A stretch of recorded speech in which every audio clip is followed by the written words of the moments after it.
Gracias por conectarse. Vamos a iniciar un poco este proceso de formación, ¿verdad? Sobre el curso de eclesiología. Déjenme comentarles que hoy vamos a tener una parte muy fundamental sobre la eclesiología, pero desde el punto de vista del Nuevo Testamento. Entonces, desde el Nuevo Testamento, y vamos a ver un poco la parte del símbolo de la fe, que es el credo, ¿verdad? Para ver como que qué detalle encontramos ahí, porque incluso nosotros decimos en el credo, creo en la iglesia, ¿verdad? Creemos en la iglesia, o sea, la iglesia es un signo de creer. Y aquí es donde yo quiero que vayamos viendo un poquito algunos elementos, así que vamos en este caso a iniciar, a hacer nuestra oración inicial en el nombre del Padre, del Hijo, del Espíritu Santo. Amén. Amén. Señor Jesús, te damos infinitamente gracias por lo que tú nos das. Gracias por permitirnos hacer este espacio de reflexión y de encuentro contigo. Queremos pedirte que nos envíes la luz de tu Espíritu Santo para que el día de hoy podamos entender y comprender cómo esta iglesia que tanto amamos y queremos también tiene su fundamentación en la Sagrada Escritura. Gloria al Padre, al Hijo y al Espíritu Santo. Como era en un principio, ahora y siempre, por los Siempre, siglos por los siglos de los siglos. Amén. En el nombre del Padre, del Hijo, del Espíritu Santo. Amén. Amén. Pues bueno, vamos a ver algunas cuestiones, como yo les digo, que creo yo que nos van a ayudar un poco. Voy a tratar de compartir el archivo, no sé si lo pueden ver en la pantalla. Bueno, Sí, padre. bueno, gracias. Fíjense que el tema de hoy es un poco denso porque la realidad desde el punto de vista de la escritura es muy denso, ¿verdad? La misma Sagrada Escritura en su fundamentación es bastante densa. Pero fíjense que hoy lo que queremos es ver algunos rasgos fundamentales de la iglesia. Además, el término iglesia, ¿de dónde viene? ¿Verdad? Porque nosotros hablamos de iglesia. Voy a ir a participar en la iglesia. Y es muy importante que desde el Nuevo Testamento entendamos un poco el término de iglesia. La palabra iglesia es una palabra griega que se traduce al castellano iglesia, pero en griego hace referencia a la eclesia, ¿verdad? Algunos le ponen tilde en la i, sería eclesía, ¿verdad? Otros dicen que es eclesia. Bueno, creo yo que en cuestiones de esta dimensión habría que dejarle un poquito a los especialistas en griego para que nos digan en realidad si es eclesia, otros dicen eclesía. Pero la palabra en su traducción de eclesia significa convocación, ¿verdad? Es una palabra que nos remite siempre a una convocación. Y cuando hablamos de convocación estamos hablando de un conglomerado de personas que se reúnen en torno a una actividad especial. Incluso, esto hace bastante clic con lo que nosotros también podríamos ver en la misma Sagrada Escritura con la cajal.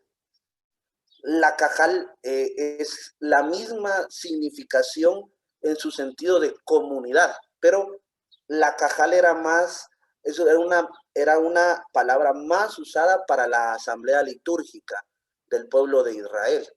O sea, la convocación implica un conglomerado de personas, pero la cajal, pues era una palabra muy importante que en este caso se utilizaba también con el pueblo de Israel. Ciertamente, en el Nuevo Testamento, la palabra eclesia se usa a veces también con otros significados más amplios. Por ejemplo, hablamos de una comunidad, ¿verdad? Una convocación, una comunidad local, pero también una convocación de una comunidad universal de creyentes. Habría que ir a confrontar el Catecismo de la Iglesia Católica en el numeral 752. Pero en este uso en el Nuevo Testamento, que ambos pueblos, tanto Israel como los cristianos, se utiliza, ahora podríamos decir que los cristianos y el pueblo de Israel somos eclesia, ¿verdad? Ciertamente, la iglesia, que somos ahora nosotros el nuevo pueblo de Dios, ese es como el significado más especial. Nosotros somos el pueblo de Dios, pero ahora somos el nuevo pueblo de Dios, porque el pueblo es el pueblo de Israel, pero ahora nosotros como cristianos somos un nuevo pueblo de Dios que ha sido comprado y ofrecido por la misma sangre de Cristo. Por eso, la iglesia es de Cristo.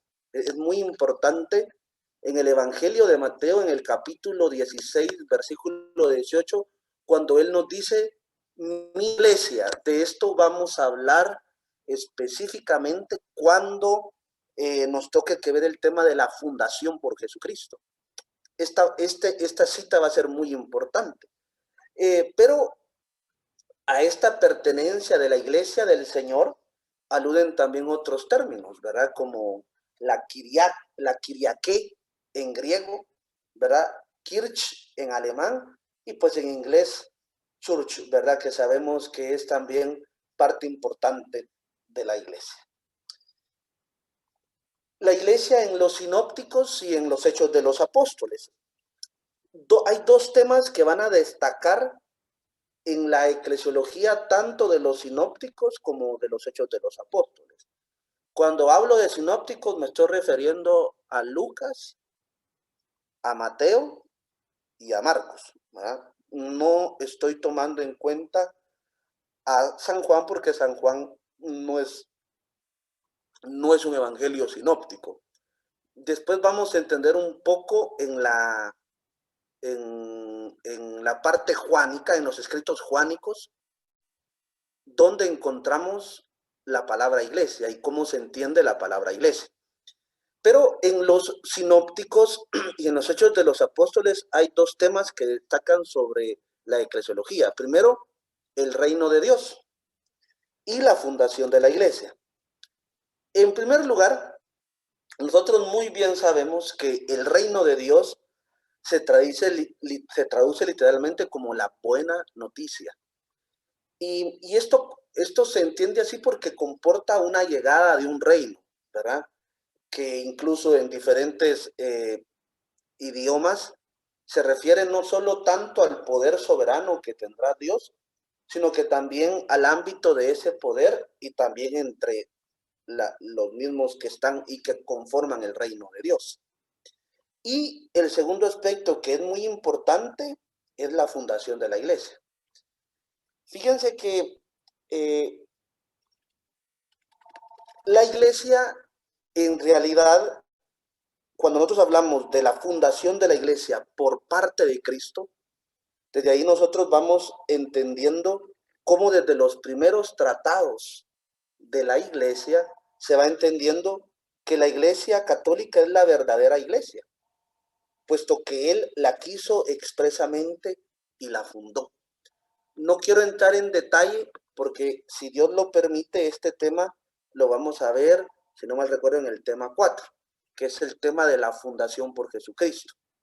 Pero tenemos que ir viendo que frente a los sinópticos y a los hechos de los apóstoles, en el tema de la eclesiología hay dos temas fundamentales, el reino de Dios y el segundo, en este caso, que es la fundación por la iglesia. Avancemos un poquito en los escritos paulinos. En los escritos paulinos se van a distinguir dos grandes temas eclesiológicos.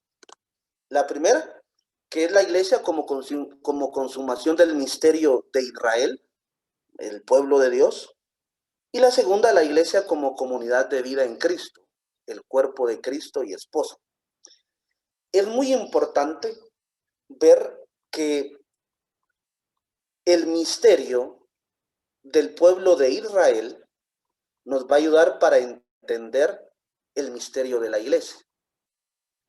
Yo no sé si ustedes en algún momento han podido tener la fortuna de escuchar que en alguno de los momentos San Juan Pablo II hablaba de que los judíos son nuestros hermanos mayores.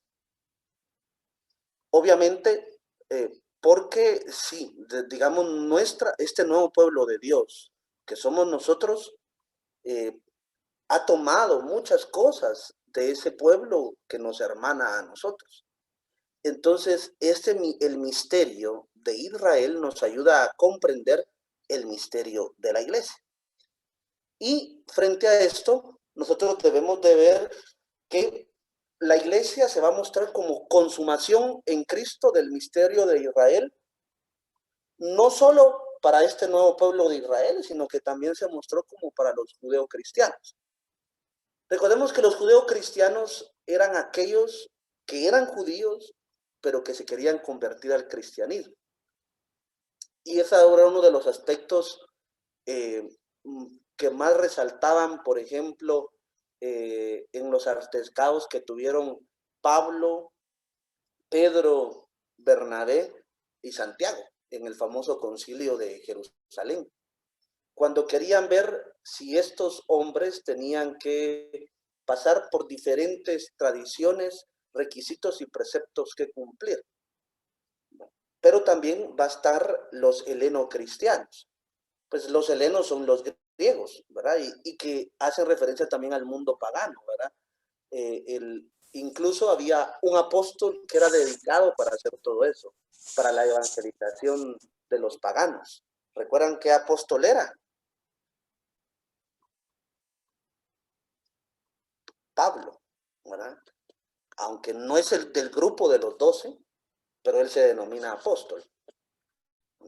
Pero él trabajó incesantemente por la evangelización de los paganos, a tal punto que se le denominó el apóstol de los gentiles.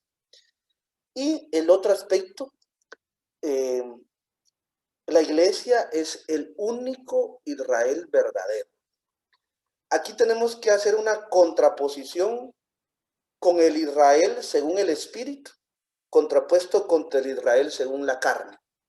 El Israel universal, contrapuesto al particular, donde no hay diferencia entre judío y griego.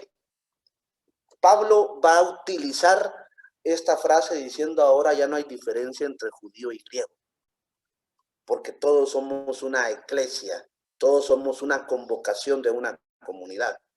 Ya no vamos a la contraposición entre Israel lleno de fe contra un Israel según la ley y las obras de la ley. El Israel según la libertad y no según la esclavitud. Por lo tanto, nosotros podemos afirmar que la iglesia es el nuevo y verdadero pueblo de Israel. Este nuevo pueblo de Israel ha sido comprado y sellado con la sangre del Cordero, que es el mismo Cristo. Por eso es que la iglesia hereda el reino. Y pues al heredar el reino, pues en este caso es una iglesia que será acompañada por el mismo Jesús. Nosotros, al ver esta realidad, vamos a entender que este misterio de Israel, ya les he dicho, nos va a ayudar a comprender el misterio de la iglesia por dos motivos principales. Primero, nunca se nos debe de olvidar que la iglesia es también un misterio de vocación. Y cuando hablo de un misterio de vocación, también asumo una experiencia personal. Cada uno de nosotros hemos sido convocados, hemos sido llamados para participar en esta iglesia. Y cuando hablamos de esta llamada, estamos hablando que es un acto gratuito de Dios que ha dirigido históricamente a la comunidad del pueblo de Israel, pero ahora lo dirige también al nuevo pueblo de Israel. Y esta llamada como don gratuito es permanente, porque Dios sigue llamando a muchos obreros a la viña del Señor.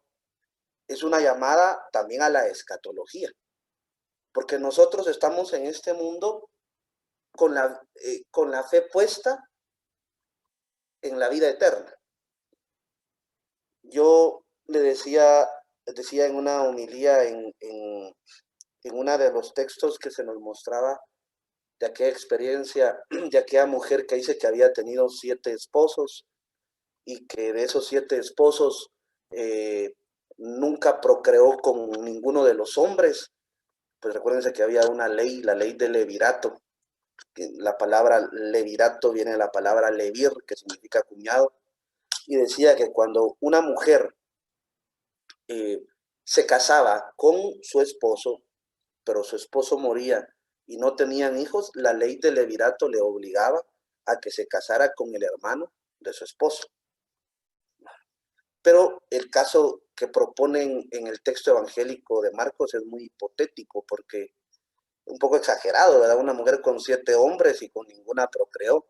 La pregunta era, ¿quién de los 7 va a ser su esposo cuando ella muera? Porque de los 7 fue esposo. Entonces, la pregunta era dada por la corporeidad que hablaba en este caso los escribas y los saduceos, porque los saduceos no creían en la resurrección. Pero la respuesta era eso, ¿verdad? Lo que pasa es que cuando muramos vamos a ser como ángeles todos. Pues ahí no tendremos sexo con ninguna persona, ¿verdad? Y seremos como ángeles. Y desde esta perspectiva también nosotros nos acercamos al misterio de la resurrección. Creer en la vida eterna. Para eso estamos acá, ¿verdad? Tenemos la fe puesta en que en algún día el Señor nos va a llamar a su presencia, pero que creemos que vamos a resucitar como cuerpos gloriosos.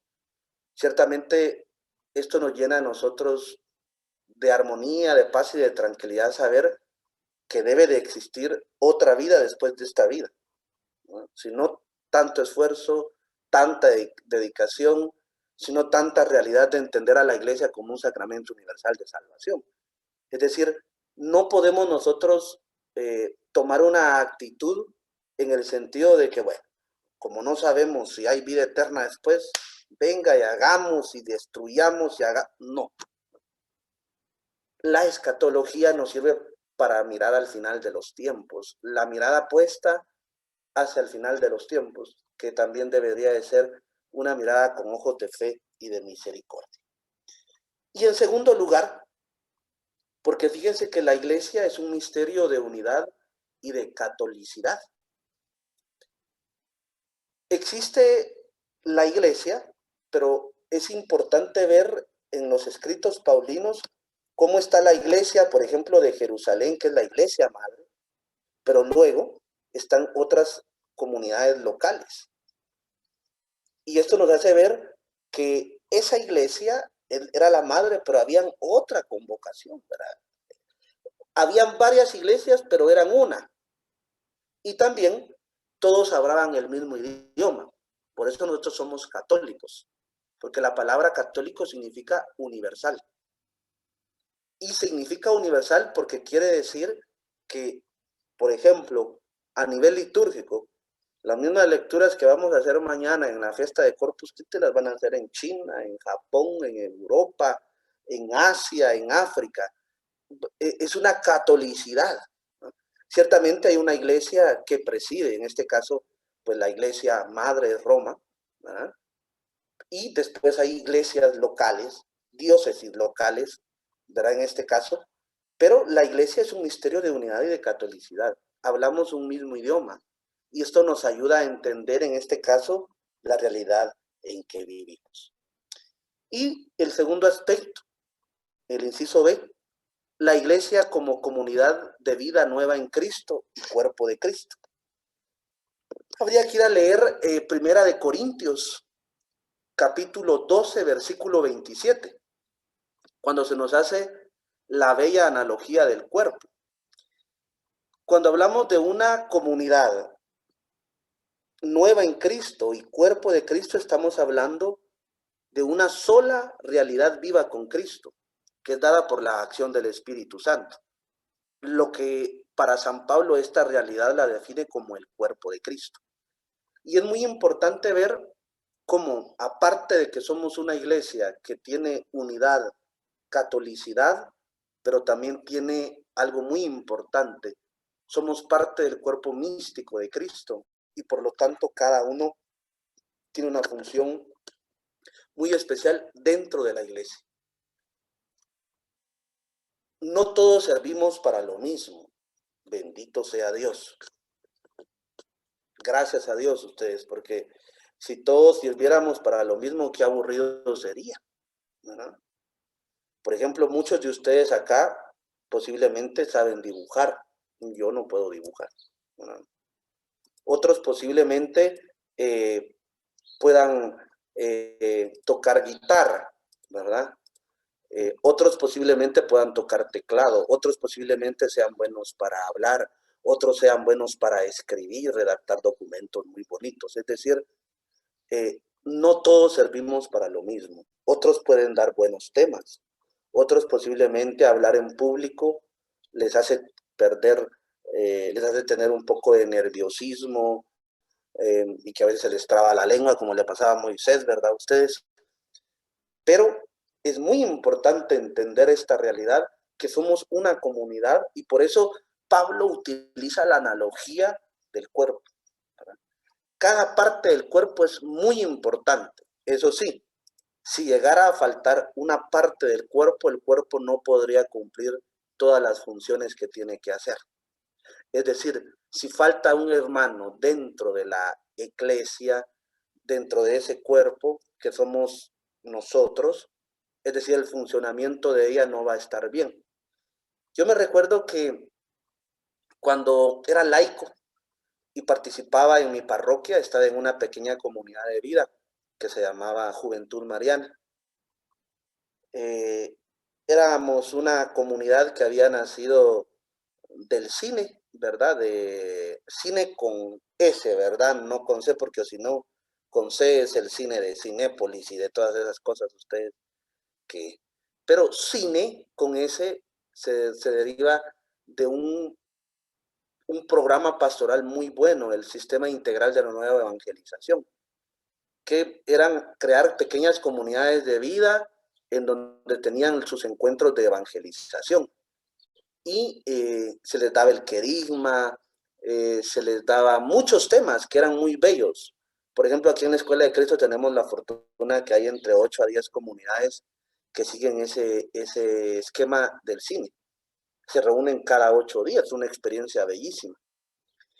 Y me recuerdo que la dinámica de la pequeña comunidad de vida era que realizamos un cuerpo humano y éramos alrededor de 10 a 12 miembros de la comunidad y dividimos el cuerpo en 12 partes. Y cada parte del cuerpo lo teníamos cada uno. Entonces era muy bonito porque desde que llegábamos a la reunión ya estaba la silueta del cuerpo y uno solo iba y ponía la parte del cuerpo que uno tenía en la silueta. Y era bonito porque cuando estábamos todos se completaba ese cuerpo. El problema era cuando alguien no llegaba. Y uno decía, oye, el cuerpo no está cabal. Hace falta alguien. Para dar a entender la analogía del cuerpo que utiliza en este caso Pablo con respecto a la misma iglesia. Vamos ahora a hablar de la eclesiología juánica. Cuando hago referencia a la eclesiología juánica, queremos ver el pensamiento de Juan. Aquí terminó ya prácticamente los escritos sinópticos, porque Juan no es sinóptico. Fíjense que los textos que elabora Juan tienden a considerar unidos la vida del Señor, perdón. Por eso es que él va a utilizar una palabra muy importante, su hora. En el Evangelio de San Juan vamos a encontrar una palabra, su hora. No sé si alguien tiene levantada ahí la mano. Carlos Arturo dice. Correcto, buenas tardes, padre, buenas tardes, hermanos. Buenas tardes. El tema está interesantísimo, pero antes de seguir avanzando, me quedó una inquietud del inciso A cuando mencionó lo de que somos el nuevo Israel. Ajá. Y al mismo tiempo, si regresamos un poquito a uno de los puntos, habla de que de que la iglesia no alcanzará la plenitud sin Israel. No sé si lo estoy interpretando mal, pero sí, sí me dejó inquieto eso. Sí, efectivamente. Digamos, nosotros somos el nuevo pueblo de Israel, ¿verdad? Obviamente, en algún momento de nuestra vida, nosotros creemos que este pueblo, el nuevo pueblo de Israel, que somos nosotros, tendría que regresar a las fuentes, ¿verdad? Pero nosotros tenemos ya una estructura propia, propia, iba a decir yo, pero propia es en italiano ustedes, propia, pero no, en este caso, la plenitud se va a ir dando conforme venga Cristo, ¿verdad? Por eso estamos haciendo referencia a la escatología, ¿verdad? En ese momento va a alcanzar la plenitud verdadera este nuevo pueblo de Israel. Cuando venga mi hermano Carlos, no sé, pero lo que sí que tenemos que estar preparados, ¿verdad? En ese momento vamos a llegar a encontrar la plenitud verdadera. Mientras, tenemos que seguir en búsqueda, ¿verdad? Y por eso hay muchos textos que nos van a hacer referencia a la actitud de estar en vela, de custodiar, de cuidar, que son diferentes textos que los vamos a encontrar, sobre todo que se leen en el tiempo de Adviento por la preparación que tenemos a la Navidad. Pero esta plenitud es con miras a la escatología, mi hermano Carlos. Pues excelente, gracias, padre. Bueno, vamos a ver, seguimos con la eclesiología juánica. Una palabra central, como les decía, es la hora. Vamos a darnos cuenta que la hora es una palabra que se va a decir mucho en San Juan. Incluso, yo no sé si ustedes recuerdan que el día en que se lee la lectura enorme y vasta de la lectura de la Pasión, tanto de Viernes Santo como de Domingo de Resurrección, en uno, no recuerdo si es el Domingo de Ramos o Viernes Santo, que se lee el texto de San Juan, no recuerdo ahorita, pero habla de la hora, ¿verdad? O también dice, mi hora no ha llegado. ¿Por qué? Porque fíjense que cuando Jesús habla de su hora, está haciendo referencia a la pasión y muerte. Y en el tiempo de la iglesia. Por eso nos vamos a dar cuenta que esto otorga más profundidad en la relación entre la iglesia y la figura de Jesús. Y cuando hablo de la figura de Jesús, hablo de su vida, de sus hechos. Hay que ser muy claro que San Juan no habla explícitamente de la iglesia. Vamos a ver, por Mateo sí. Mateo sí va a hablar de mi iglesia. Recuérdense, ya el dicho Mateo 16, 18. Mi iglesia, dice Jesús. Mateo sí lo retoma. San Juan no va a hablar explícitamente de la iglesia, sino que San Juan lo que va a hacer es como a tratar de respirar y vivir en ella. Una eclesiología juánica donde haga referencia explícitamente a la iglesia, no lo vamos a encontrar, porque él no habla de eso. Lo que habla es que él trata de darnos a entender la experiencia que él tiene con todas las experiencias como apóstol, de las que vivió también con el grupo de los 12. Pero es muy importante que frente a la terminología actual, según lo que San Juan presenta, vamos a hablar de dos aspectos importantes. La iglesia como misterio de comunión y de vida, y la iglesia como sacramento de la comunión o de la vida en Cristo. Yo me quisiera quedar con esos dos aspectos. A ver, mi hermano Carlos, ¿tiene levantada la mano ahí? No, fue que veo levantada la anterior, ahorita voy a como la bajo, gracias. Ah, muy bien, no tengas pena. La iglesia como misterio de comunión o de vida. Un texto fundamental para entender la iglesia como un misterio de comunión y de vida es Primera de Juan, capítulo 1, versículo 3.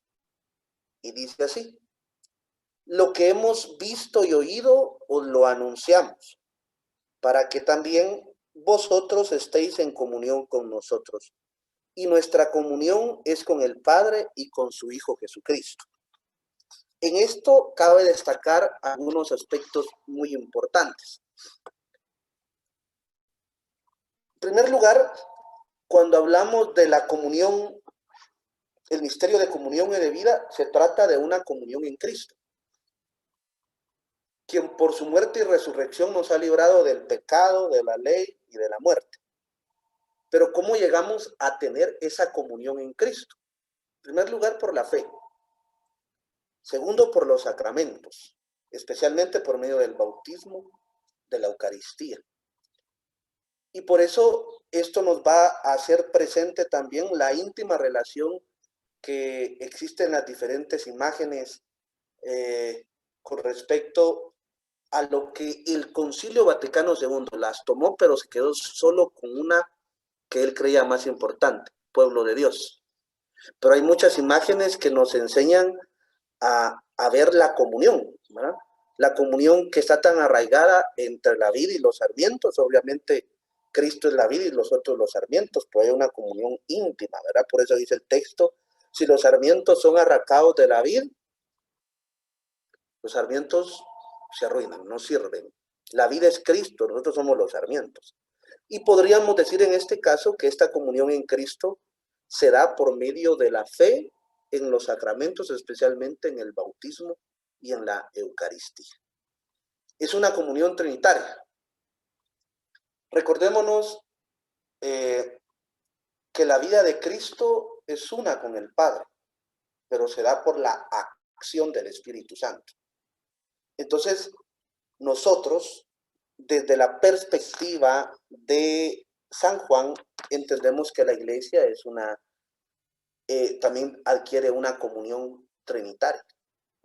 Después vamos a darnos cuenta en uno de los temas, si no mal recuerdo, la iglesia fundada desde la Santísima Trinidad, del Dios uno y trino. Por ahí también lo vamos a ver, que es un tema aparte. Y tercero, pues San Juan entiende en este caso que la iglesia es un misterio de comunión y de vida desde la dimensión de la comunión fraterna. Habría que ir a leer Evangelio de San Juan, capítulo 17, 21. Este capítulo 17 está inmerso en una de las plegarias muy bellas, que es la plegaria de la oración sacerdotal. Pero el versículo 21 determina el sentido de la unidad y de la fraternidad. Padre, que todos sean uno, como tú y yo somos uno. Con una unidad que primero es don o realidad. Miren, yo les digo, voy a hacer una apreciación muy personal. Creo que en algún momento buscar la unidad de todas las religiones va a ser muy difícil, ¿verdad? Sí tenemos criterios de unidad en común, eso es cierto, y cada 25 de enero se hace una oración en el día de la fiesta de la conversión de Pablo, del apóstol Pablo en catedral. Es un acto ecuménico y es muy bello, pero fíjense que nosotros como cristianos sí debemos de entender la unidad como una realidad.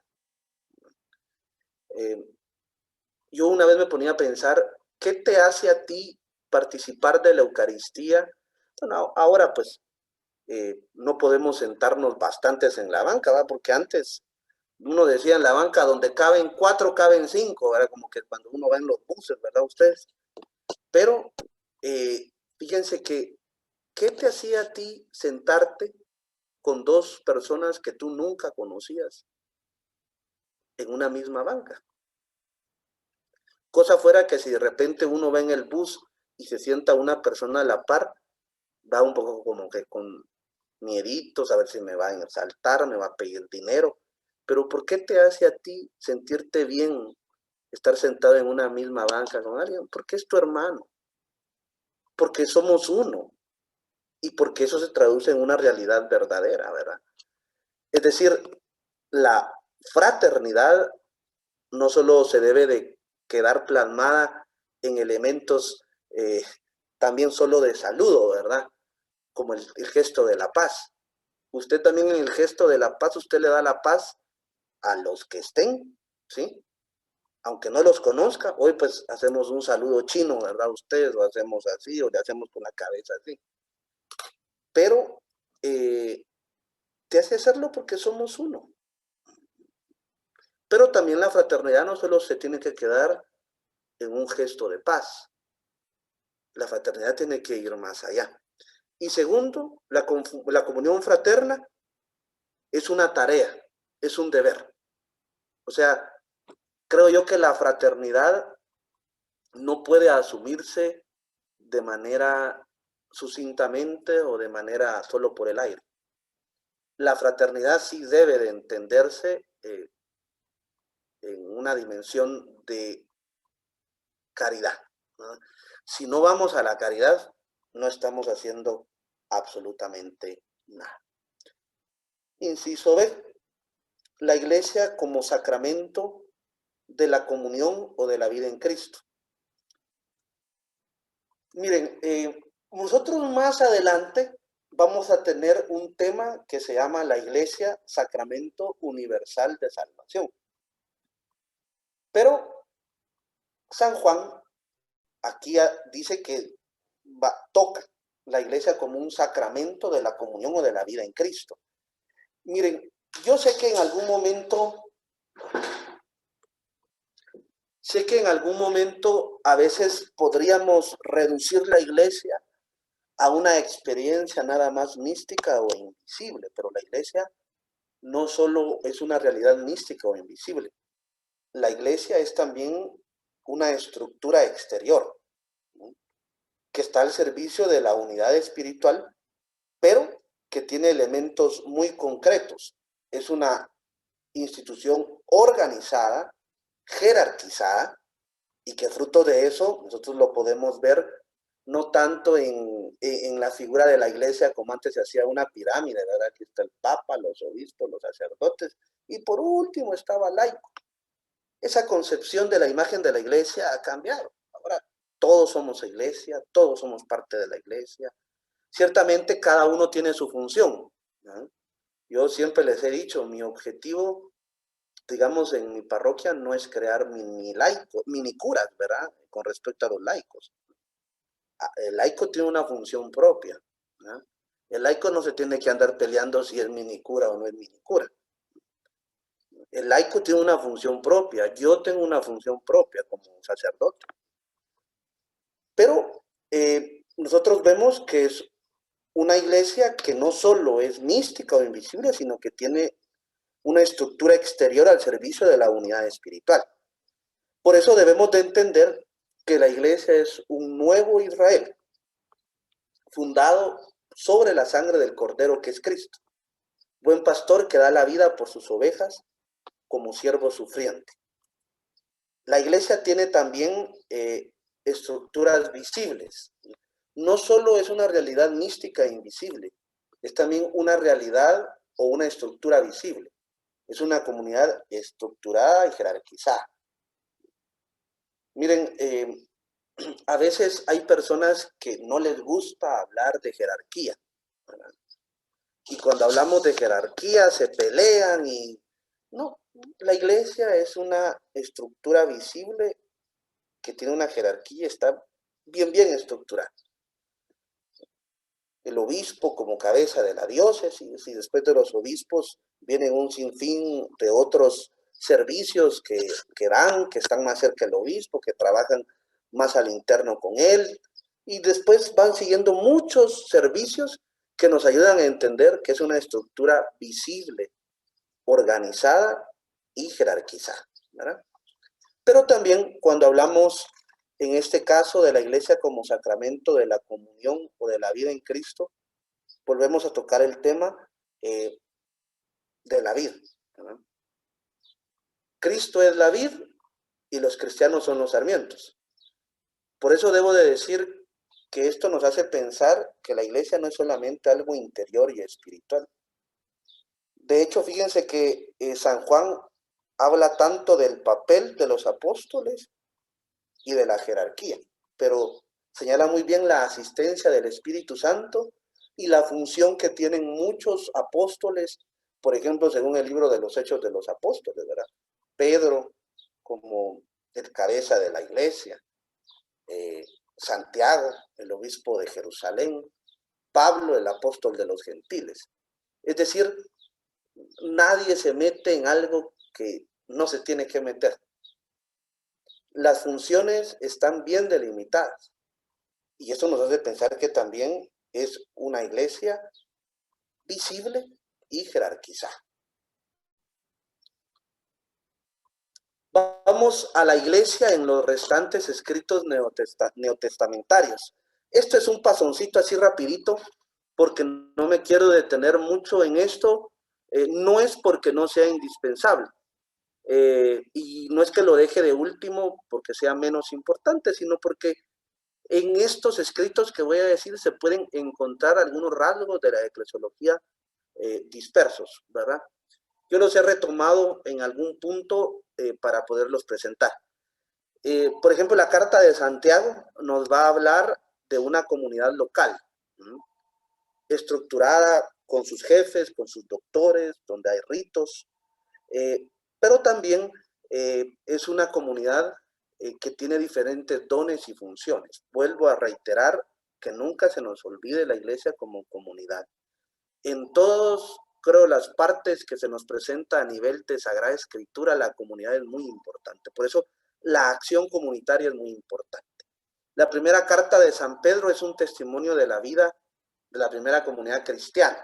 En ella destacan dos pasajes. El primero, miren ustedes, el carácter sacerdotal del pueblo de Dios. Yo siento que el laico no hace, no es que no lo utilice, creo yo que a veces no lo llega a utilizar al 100%, su dimensión sacerdotal. Ustedes también son sacerdotes, ¿verdad? Y el sacerdote que hace es ofrecer sacrificios agradables al Padre, ¿verdad? La parte sacerdotal va muy enlazada en la parte de la misma plegaria, de la oración, ¿verdad? Y es algo que no debemos de perder de vista. Ciertamente vamos a encontrar en esa misma carta aquel testimonio tan bello de que este carácter sacerdotal del pueblo de Dios hace pensar entonces de que los cristianos son piedras vivas, son templos del Espíritu Santo y están llamados también a un culto espiritual. Esto es muy importante saberlo y retomar. Y segundo, la responsabilidad de los pastores. Aquí en estas cartas vamos a encontrar como muchas instrucciones de la responsabilidad de los pastores. Ciertamente cuando uno pregunta qué significa obispo, pues obispo significa supervisor, el que supervisa, ¿verdad? No es el jefe de la empresa, ¿verdad? Lo que sí hace es que por ser obispo es el encargado de esa diócesis. Y cuando hablamos de pastores, estamos hablando de aquellos que se les había encomendado en este caso una comunidad para pastorearla y para guiarla. Es decir, la manera en que los pastores deben de gobernar como modelos a las comunidades y no siendo tiranos, ¿verdad? Y la otra carta, la carta a los hebreos. Recordémonos que la carta a los hebreos tiene como tema fundamental el sacerdocio de Cristo. Este sacerdocio de Cristo ha sido superado por el sacerdocio del Antiguo Testamento, porque este sacerdocio nuevo de Cristo ha sido inaugurado y ha quedado de manera definitiva por la nueva alianza expresada en la sangre de Cristo, el Cordero Pascual.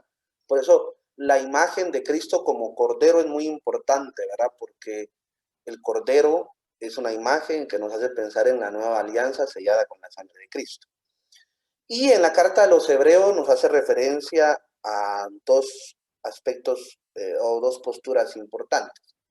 La iglesia como una realidad escatológica. Es decir, estamos ya en los últimos tiempos, pero debemos de seguirnos preparando porque no sabemos ni el día ni la hora, ¿verdad?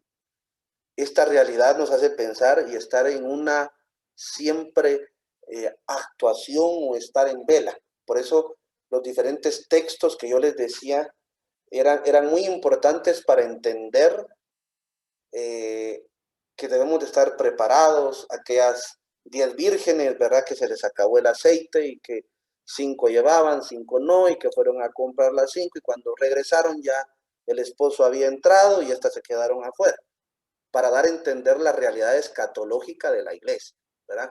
Estamos en una constante espera. Y a la vez es una peregrinación histórica porque nuestro descanso no es aquí, ¿verdad? Sino que el descanso estará en la vida eterna. Es decir, con Cristo estamos en realidad en esa, ¿cómo les dijera yo? Como deseando esa morada definitiva. Aquel texto donde dice Jesús, aquí hay muchas moradas, ¿verdad? Para cada uno de ustedes. Y esto es lo que creemos firmemente, ¿verdad? Que en algún momento nosotros vamos a tener una morada también ahí. Y las cartas pastorales a Timoteo. Fíjense que estas cartas pastorales de Timoteo y Tito lo que hacen es presentarnos el testimonio de cómo vivían las realidades las primeras comunidades cristianas. Dan criterios prácticos y recogen la imagen de la iglesia como un edificio espiritual en donde el obispo, juntamente con la colaboración de los presbíteros, deben de custodiar pues la fe, ¿verdad?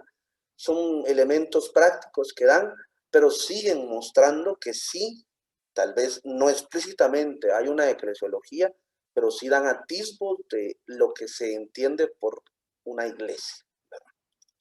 Y terminamos con el último tema, el símbolo de los apóstoles. Fíjense que la afirmación central de la fe cristiana sobre la iglesia se contiene en el símbolo de los apóstoles. Recordémonos que está el símbolo niceno-constantinopolitano, ¿verdad? Y el de los apóstoles, que es la versión más corta, ¿verdad?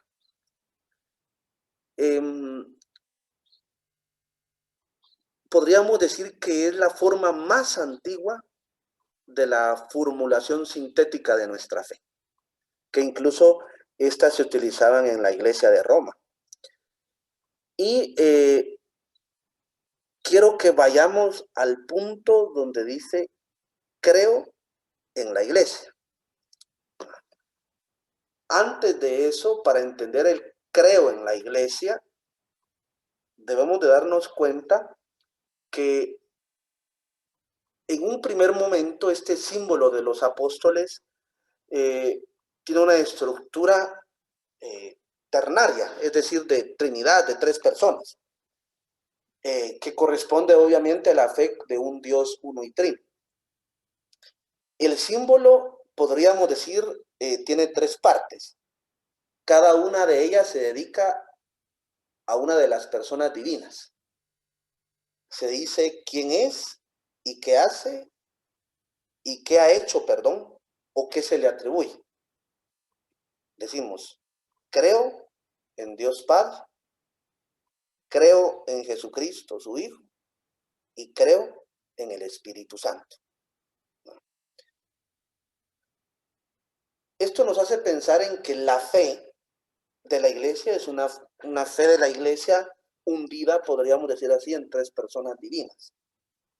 Y nos hace pensar que esta fe en estas 3 personas que nosotros profesamos en el credo no debemos de verlas desde la perspectiva sistemática, sino que desde la perspectiva histórico-salvífica. ¿Qué quiero decir con esto? Que es muy importante ver cuando nosotros profesamos y decimos el credo, qué es la actuación de esta persona divina. Por ejemplo, creemos en Dios Padre que crea el mundo. Creemos en el Hijo que es enviado por Él para salvarnos.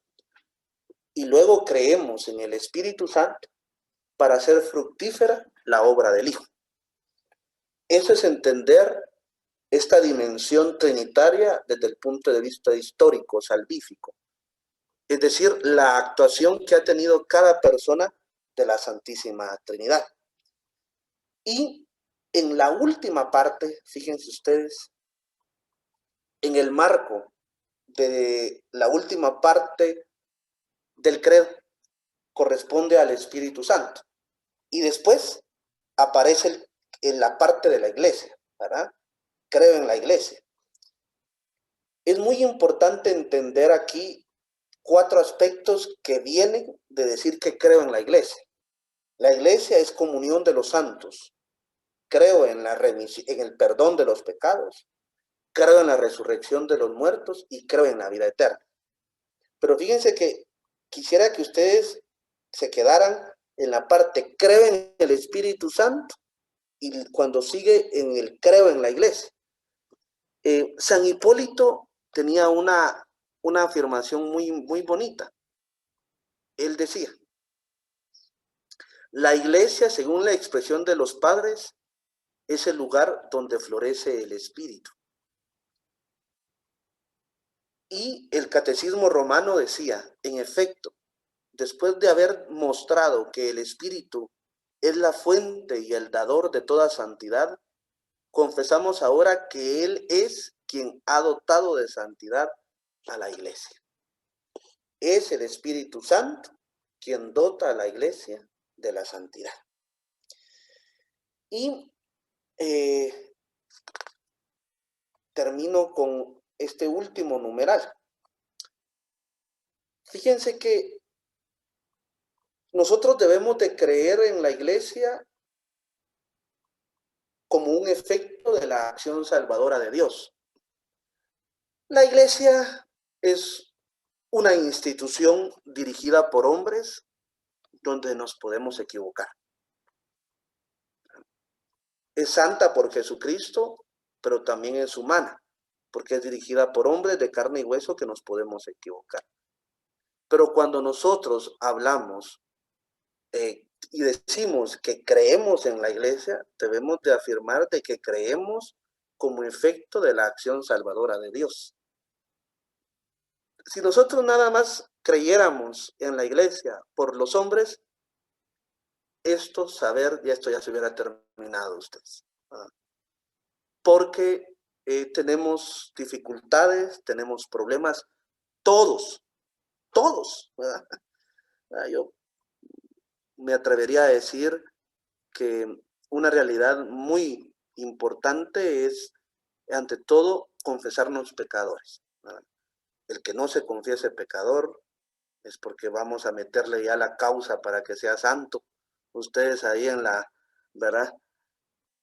Pero tampoco somos lo peor, ¿verdad? Porque tampoco podemos decir eso. Vamos en un camino de perfección donde nos vamos cada uno, en este caso, pues adentrándonos a esto. Pero fíjense que ante esto yo quisiera terminar. En conclusión, el símbolo de los apóstoles presenta a la iglesia como misterio de fe en el marco de la profesión de fe y en estrecha dependencia de la acción santificante del Espíritu Santo. Y así se muestra el origen trinitario de la iglesia, a la vez que se hace evidente que la eclesiología se encuadra en el marco de la teología dogmática.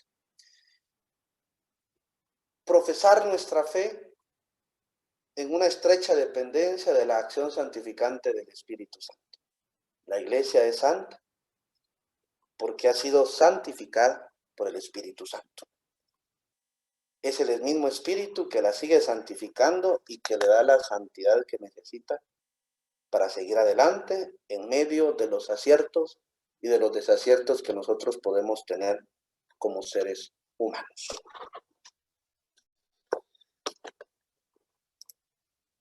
Muy bien. Una horita ustedes, pero bien densa, ¿verdad?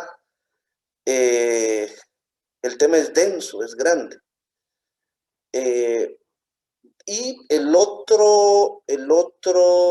martes que nos miraríamos, vamos a tomar el tema muy bonito de la edad patrística. Vamos a ver qué dicen los santos padres de la eclesiología. Ciertamente los santos padres no tenían el término como tal de eclesiología. Lo que queremos ver es cómo ellos, en su pensamiento teológico, en su doctrina y en su experiencia personal, entienden qué es la iglesia y entienden diferentes elementos que nos pueden ayudar a entender, en este caso, la iglesia, ¿verdad? No sé si tienen alguna pregunta, algún comentario, o si no, pues terminamos acá, en este caso, nuestro cursito. Adelante, Padre. de Moreira, creo yo que tiene levantada la mano. Encienda su micrófono, Shelly.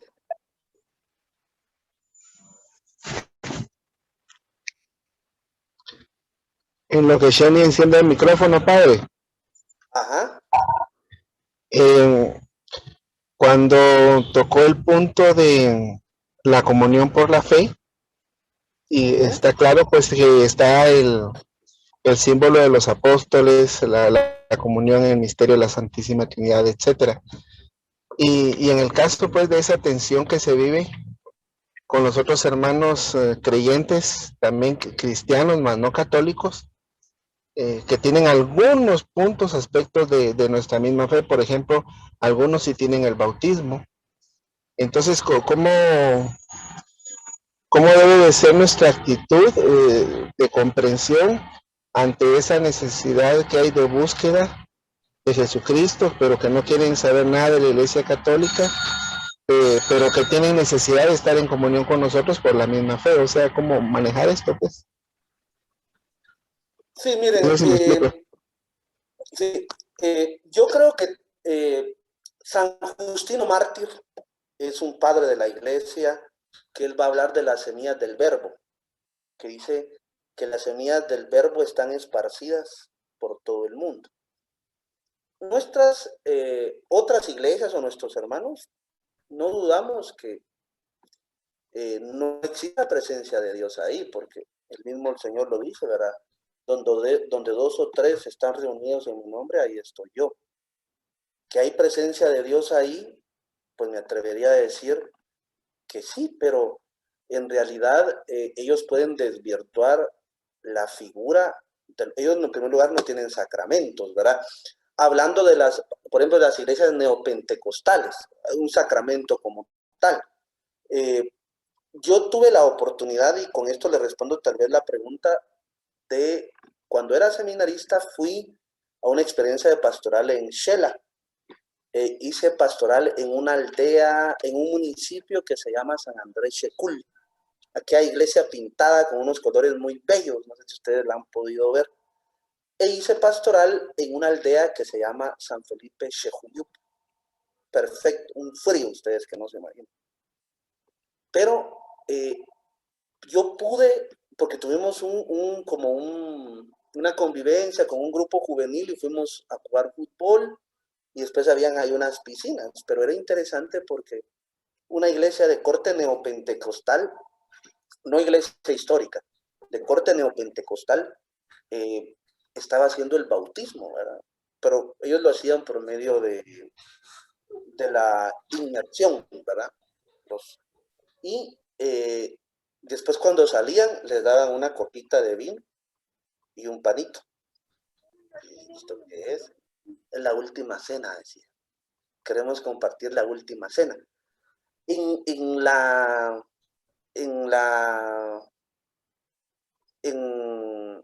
hay un curso en filosofía que se llama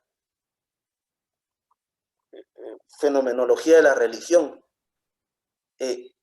Ahí nos decían, en base a la fenomenología de la religión, nos decían, lo que pasa es que ellos se han dado cuenta que a sus fieles, a su congregación, les tienen que dar algo, un signo visible, ¿verdad?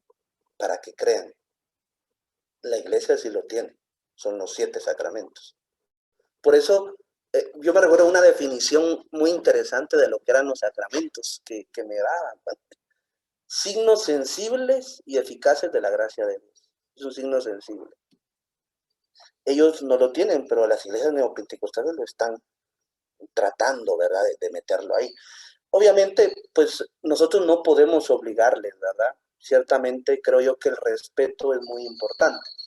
El Papa Francisco nos ha enseñado eso, ¿verdad? Tolerancia y respeto y un diálogo, en este caso amistoso, ¿verdad?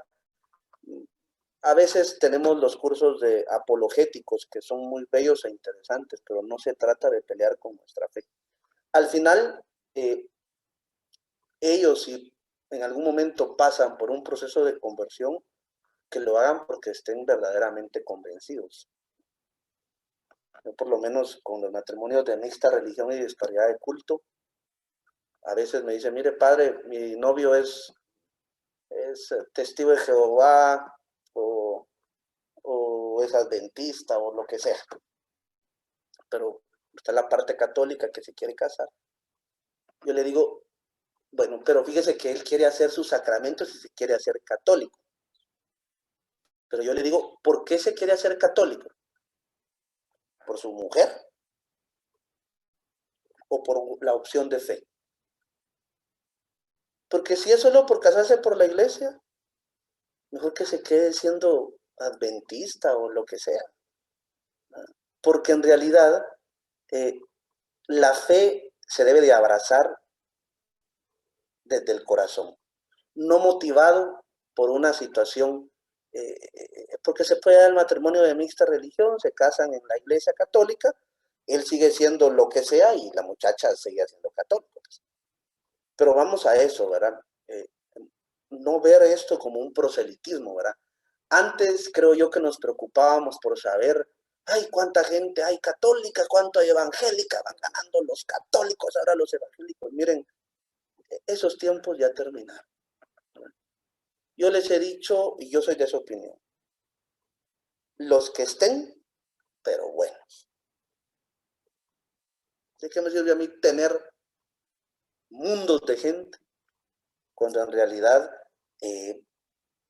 no han tratado de discernir su fe y no han llegado al punto culminante de su fe, de creer en Dios, de creer en la iglesia, de amarla, de defenderla?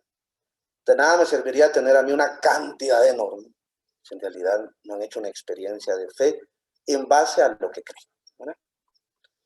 Espero yo haber respondido, Carlos. A ver, Shelly. Sí, gracias. Gracias, padre. Disculpe, fíjese que era solo para hacerle una pregunta respecto al libro de eclesiología. Cuando yo estudié en el centro de formación, yo utilicé este folleto. No sé si me será útil o compro el otro, el que usted mencionó. Usted me dirá. Mire, no es necesario comprar los libros. No es necesario comprar los libros. Si ustedes los quieren comprar, cómprenlos, pero no es necesario que los compren. Ese libro le puede servir. E incluso fíjese que ese libro, creo yo que es producto del sínodo arquidiocesano. Sí, sínodo arquidiocesano, sí. Ese libro es fabuloso, ustedes. Ese libro que tiene la hermana, ese libro que se trabajó, eso es producto de un sínodo arquidiocesano, que salieron cursos de eclesiología, antropología, cristología, y no me recuerdo que otros, como 2 cursos más. Lastimosamente nuestro sínodo arquidiocesano se vino para abajo, ya no se puso en práctica. Hasta ahorita, como el señor Gonzalo Devía, se quiere retomar, en este caso, en este caso, el sínodo de nuevo. Pero ese le sirve, hermana. Gracias. Gracias, padre. Era la única Bueno. pregunta que quería hacer. Y Bueno. felicitaciones, el curso está muy bello. Bueno. Bueno, en lo personal, a mí me está dejando mucho. Dios Bueno. le bendiga. Gracias, hermana. Bueno, ustedes, si no hay otra pregunta o algún comentario, ¿cómo van con la lectura de la Lumen Gentium? ¿Ya la empezaron? ¿O no han empezado? Sí, padre. Bien. Vale. Ajá. Bueno. Sí. Hay que irla. De repente en algunos encuentros que tenga voy a hacer alguna pregunta de algún numeral, ¿verdad? Tal vez voy a ir, gracias hermana, voy a ir de aquí a unos 6, 8 temas, porque yo veo que en 6, 8, 10 temas ya han terminado la Lumen Gentium. Así que ahí por el 10º tema voy a decir, a ver, fulano de tal, explíquenos el numeral 18, ¿verdad? Usted abre su Lumen Gentium y me explica, ¿verdad? Por eso hay que tenerlo a la mano. Y eso que no les estoy haciendo comprobaciones de lectura ni nada por el estilo, ¿verdad? Lastimosamente, pues esto nos... pero fíjense que también creo yo que es también una manera de poder llegar hacia ustedes, ¿verdad? A veces por el tiempo, por la distancia es muy difícil. Creo yo que estamos llegando allá. Así que les invito a leer la Lumen Gentium, es una constitución bellísima, ¿verdad? Por ahí creo que levantó la mano Eunice. Sí, padre, buenas tardes, muchas gracias. El curso está muy bonito, muy interesante. Solamente quería preguntarle, este día solamente abarcó hasta el capítulo número 1, ¿verdad? De la encíclica. En base a lo que... No, ahorita digamos... ¿O es en general? Yo estoy hablando en general, ¿verdad? Lo que pasa es que ahí, yo ahorita estoy hablando del punto de vista de la Sagrada Escritura. Obviamente yo estoy tomando elementos del Concilio Vaticano II, de este libro y de otros folletos, ¿verdad? Yo les digo que la Lumen Gentium es un texto paralelo, pero no estoy tomando punto por punto de la Lumen Gentium. Gracias. Bueno, a ver, Brenda, tiene levantada la mano. Buenas tardes, padre. Saludos. Buenas tardes, Brenda. Una consulta, el libro que usted está comentando se encontrará en digital. En digital no se encuentra, ¿verdad? Solo en físico. Solo en físico, ¿verdad? Pues ahí sí que hay que comprarlo, ¿verdad? Si estuviera en digital sería buenísimo, pero en digital no se tiene, ¿verdad? Yo lo que estoy haciendo es, en este caso, como estoy agarrando de todos, estoy escribiendo, ¿verdad? Pero no está en digital, ¿verdad? Gracias, padre. Otra consulta, ¿en dónde puedo conseguir ese libro? Es que yo acabo de ingresar al curso. ¿Qué libro? El que comentaron, el Lumen Gentium. Es una constitución del Concilio Vaticano II. Ese sí está en digital. En internet ponga Lumen Gentium y ahí le va a aparecer Lumen Gentium. Lo voy a escribir aquí en el chat. Muchísimas gracias. Lumen Gentium, ¿verdad? Ahí lo pueden ver. En internet se consigue. Usted lo descarga y lo lee. Y póngase a leer ahí, ¿verdad? A veces uno no tiene ahí algún espacio ahí de lectura, háganlo, ¿verdad? Sacrifiquen de repente alguna parte de la película, ¿verdad? O alguna parte de casos de la vida real, ¿verdad? O alguna parte de ahí de alguna novela ustedes, o del famoso Netflix, ¿verdad? Que a veces como quita tiempo, ¿verdad? Como dijo un padre que tenían que leer un libro, qué pena, dijo, estoy atrasado en el libro, pero al día en la serie de Netflix, dijo, entonces hay que tener cuidado ahí, ¿verdad? Bueno, si no hay otra cosa más, pues muy agradecidos por su atención. Ojalá que pues esto de una manera sencilla, como lo estoy dando desde la sencillez de poder transmitir algo, pues les esté sirviendo, ¿verdad? Para su vida espiritual, porque ese es el propósito. Pues a mí me gusta mucho la formación, la disfruto mucho porque yo también aprendo más, ¿verdad? Eso es, por eso cuando a uno le ponen a dar un tema, uno debe de saber que quien se va a enriquecer más es el que da el tema, porque él tiene que, ¿verdad?, leer más, prepararse más, y es una profundización más teológica, ¿verdad? Así que Dios me los bendiga, que tengan una buena tarde, y quisiera pedirle en este caso a nuestra hermana Ana María que haga la oración final, por favor. Yo doy la bendición. Si puede encender su micrófono, Ana María. Sí. En el nombre del Padre, del Hijo, del Espíritu Santo. Amén. Amado Padre Celestial, te damos gracias por este día. Te damos gracias, Señor, por el don de la vida. Gracias, Señor, por permitirnos reunirnos para aprender más de ti y poner en práctica todas tus enseñanzas, Señor, porque todo viene de ti. Envíanos tu Santo Espíritu para que nosotros pongamos en práctica todo lo que aprendamos. Te lo pedimos en nombre de tu Hijo Jesucristo, que vive y reina por los siglos de los siglos. Amén. El Señor esté con ustedes. Y con su Espíritu. Y la bendición de Dios Todopoderoso, Padre, Hijo, Espíritu Santo.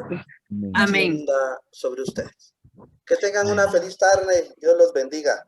Gracias, Padre. Igualmente.